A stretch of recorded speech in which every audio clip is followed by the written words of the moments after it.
Memory transcription subject. Captain Sovlin. Federation Fleet Command. Date. Standardized Human Time. September 3rd, 2136. It was a maintenance worker, sweeping the ship for any stragglers, who found the Doctor and I caged in the beast's filthy pen. The reek of waste and blood had been overpowering in the cell, a sickening reminder that the Predator had walked those very floors. It felt beneath my dignity to lie in such squalor, with no company but the sulking Zahn. I could still see Marcel's hideous face when I closed my eyes. My heart seized at the thought of those sunken eyes, soulless and scorching.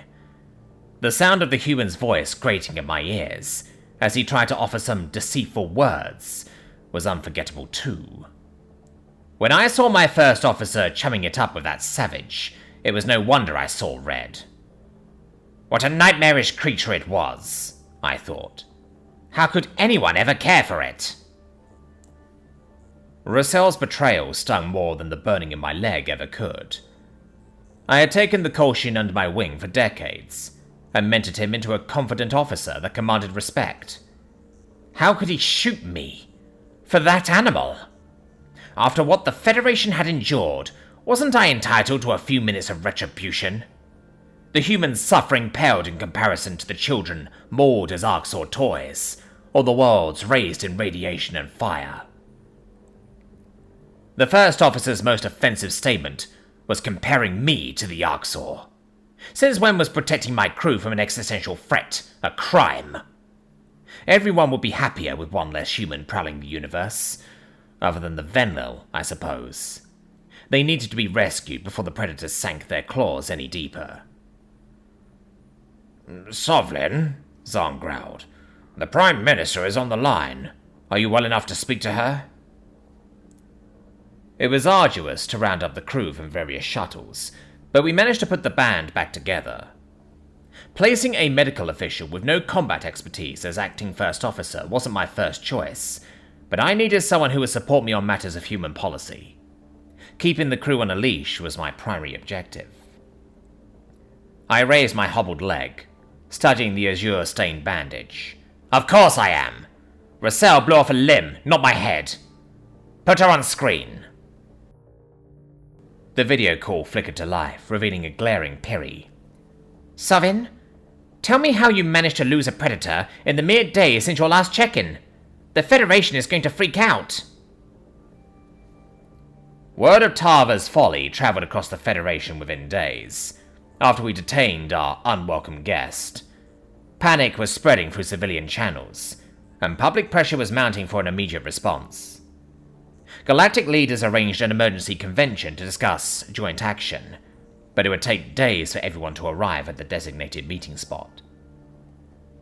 More time would be squandered coordinating the forces of hundreds of independent powers. The Gojidi Union was not content to sit on its paws, while vacillating fools debated the obvious choice. Destructive measures were necessary at once, before the humans lashed out at the Venlil. We were en route to a Gojid border station to rendezvous with our bombing partners. Launching for Earth felt like my destiny. I was ecstatic to join the mission, and hoped we could cripple the human breeding grounds. The escapees wouldn't have time to warn humanity, so our attack would come as an unexpected blow. Now that humans were spacefaring, it was unlikely to eliminate them entirely. But with any luck, their numbers would be reduced to insignificance, and the remnants would wipe each other out with their aggression. The damned Predators were a smear on the name of sentience.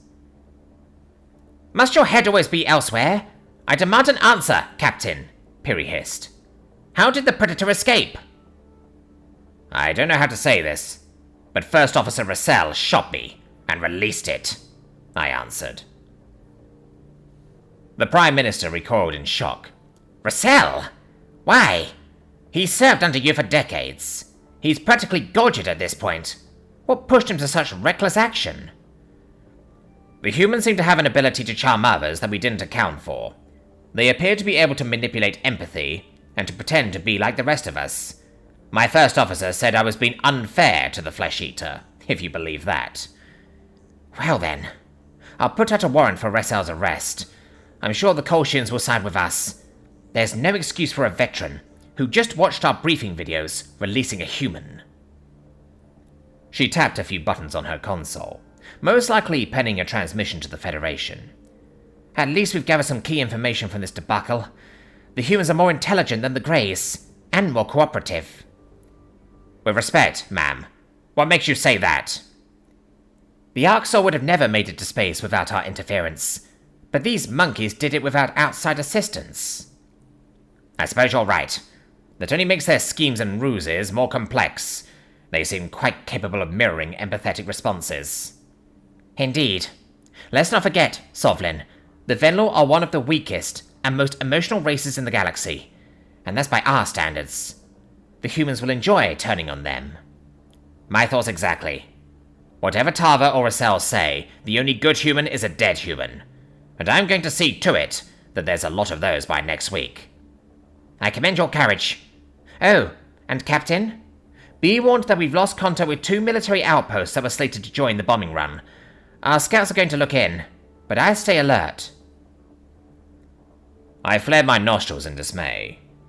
The humans would have had to know about our scheme days ago to launch any countermeasures, and that was inexplicable. Clairvoyance wasn't a predator trait, to my knowledge. Tava wouldn't be idiotic enough to tell humanity about the Federation's earlier plans, would she? That she would be begging for retribution?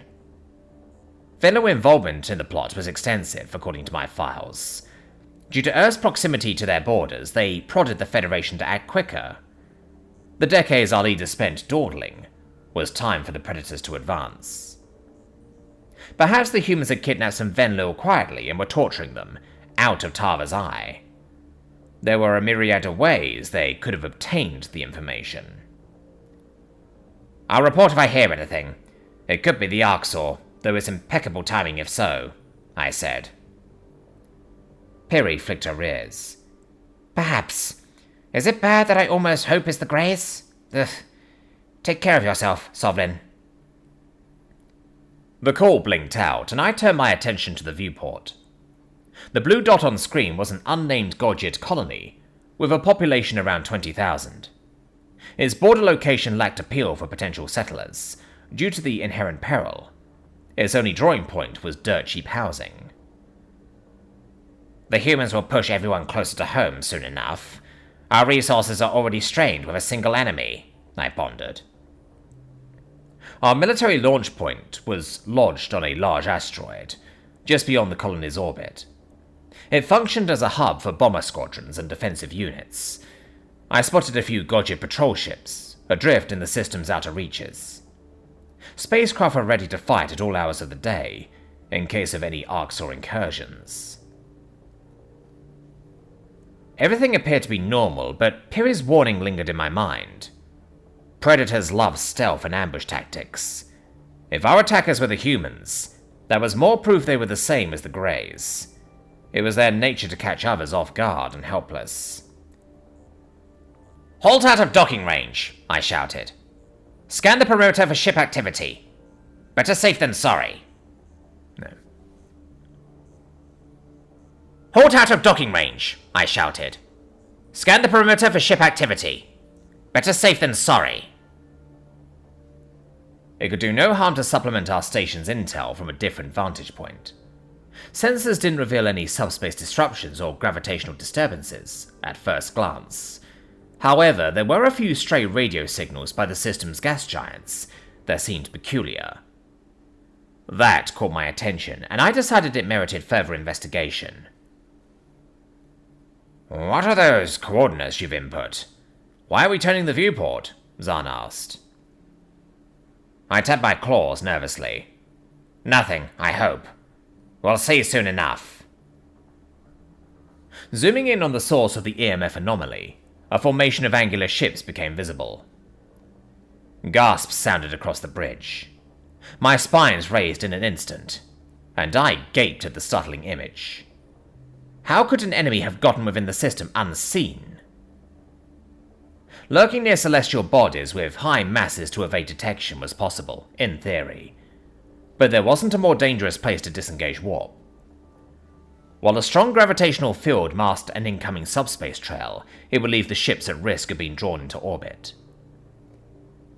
It would require incredible patience as well. To avoid discovery, those vessels needed to engage in a series of tiny jumps. That was the only way to ensure that their trail didn't poke into real space at an unwanted moment. Do those ships really hop between high-gravity spots and wait for their drive to respawn each time? Not utilizing continuous warp transit would increase travel time tenfold. That's no Arxor strategy, I thought. These humans learn quickly, and it seems they gamble with their lives. Knowing the Terran position, the computer was able to tease out sensor readings. A rough estimation of their capabilities would help us concoct a plan of attack. "What is their shield capacity?" I barked. Zahn's eyes stretched wide in panic. I don't know. How do I read this shit? I miss Russell immensely. Let me see. With a sigh of irritation, I pulled up the data feed on my workstation. Why, the primitive... Not a trace of ion generators. I don't think they figured out how to power shields. Sounds like great news. What are your orders, sir? The doctor asked.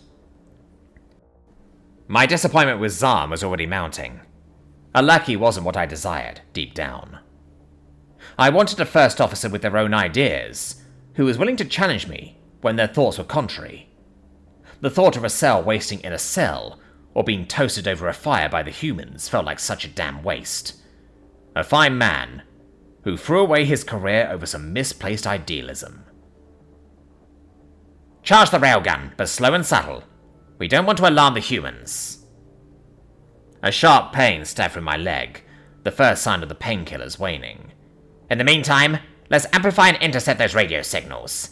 I think two of the ships are talking to each other. While Zahn stood around like a lost child, the comm station pounced on my order. Static fed through the PA, an incoherent buzzing. The technicians took a few moments to fine-tune the settings, and my ears perked up in anticipation. Catching the predators red-handed, gloating over the prospect of eating and torturing sentients would squash any doubts. It should even be enough to win back the Venlil. I wonder if Tava knows about the cheap tactics her friends employ, I mused. What does she see in these skin-eaters? She'll be begging us to take the Venlil back by tomorrow. May, too harsh on them. A thunderous voice echoed over the loudspeakers, sinking into its captive audience.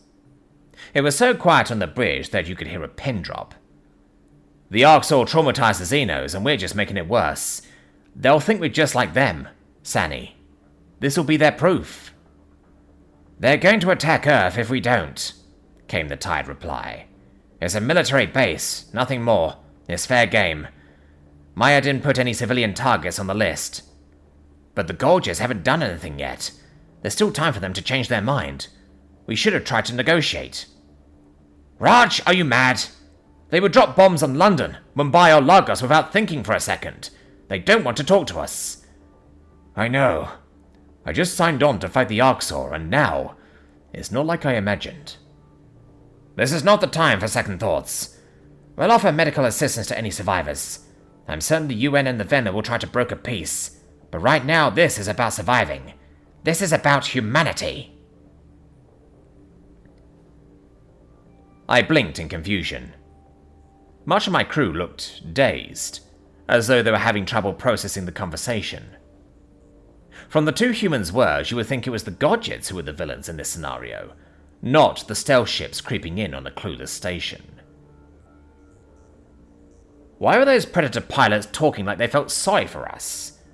Why did both of them sound like they wanted peace, as though it were their own objective?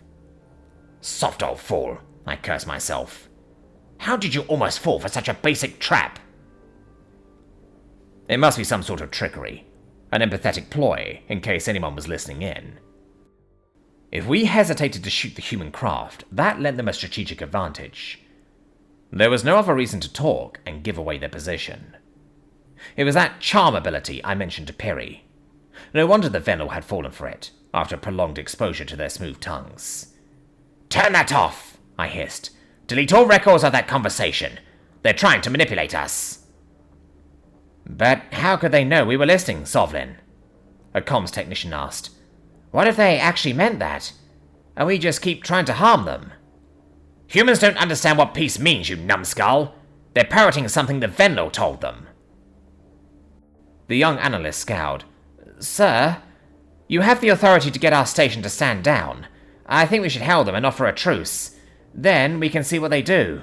At least that way we have no regrets." "I have no regrets as is. If you want to talk to predators, you can get on a shuttle and fly over there yourself." The word predator seemed to snap the crew out of their trance, and I saw a few tailways of agreement. The technician shuffled on his paws before he pressed the delete button on his station. A high-pitched beep disrupted the silence, showing our weapons were charged and operational. I leaned back in my chair. "Fire the railgun! The humans aren't getting this system!" "Fire at who?" Jemik, my weapons officer, pointed at the viewport in horror. "Where did they go?" My eyes widened in panic. "The colony! They're making a run on the colony! Damn it! I knew it was a distraction!" I fired off a transmission to the station, warning them of the ambush. My heart felt heavy. I prayed that my communique reached them in time. My recommended course of action was to divert defenses to the colony and prepare for an orbital raid. The humans claim they were attacking the base, but even if that were their stated mission, predators couldn't resist landing the killing blow on hapless prey once in range. The colony was a much juicier target. A solemn silence gripped the bridge as we turned our own course towards the planet. Even with such a small population, there was no way we could evacuate in time. My stomach flipped at the thought of needless death, of another atmosphere choked in flame. This wasn't my first siege, but it never got easier. We had to stop the humans from continuing the Arxor's legacy of destruction.